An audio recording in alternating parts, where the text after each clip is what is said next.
Hello guys, ನೀವು ನೋಡ್ತಾ ಇದ್ದೀರಾ Kannada sports official YouTube channel. RCB versus city ಪಂದ್ಯ ಇದೀಗ ಮುಕ್ತಾಯವಾಗಿದೆ.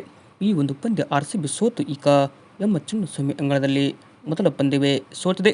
ಮೊದಲಿಗೆ ಬ್ಯಾಟ್ ಮಾಡಿದ RCB ತಂಡ ಇದೀಗ 178 ರನ್ಗಳು ಕೊಟ್ಟಿತ್ತು. ಬಟ್ RCB ತಂಡಕ್ಕೆ ಪ್ರಮುಖ ಸೋಲಿಗೆ ಕಾರಣ ಏನಪ್ಪ ಅಂದರೆ ನೋಡ್ಬೋದು.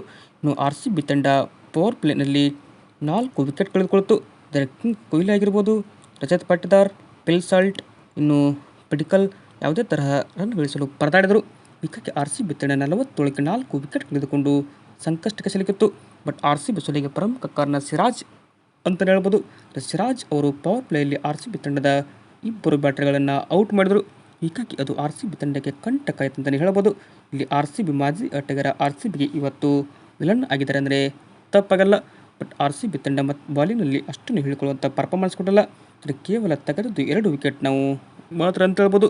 ಬಟ್ ಅದೇ ಥರ ಇಲ್ಲಿ ಜಾಸ್ ಬಟ್ಲರ್ ಅವರು 70 ರನ್ ಹೊಡೆದರೆ, ಇನ್ನು ಅದೇ ಥರ ಸಾಯಿ ಸುರೇಶನ್ 49 ರನ್ ಹೊಡೆದರು. ಹೀಗಾಗಿ RCB ತಂಡದ ಸೋಲಿಗೆ ಇವು ಪ್ರಮುಖ ಕಾರಣ ಅಂತ ಹೇಳ್ಬೋದು. ವಿಡಿಯೋ ಇಷ್ಟ ಆದರೆ ಲೈಕ್ ಮಾಡಿ, ಹಾಗೆ ನಮ್ಮ ಚಾನಲ್ಗೆ ಸಬ್ಸ್ಕ್ರೈಬ್ ಆಗಿಲ್ಲ ಅಂದರೆ ಸಬ್ಸ್ಕ್ರೈಬ್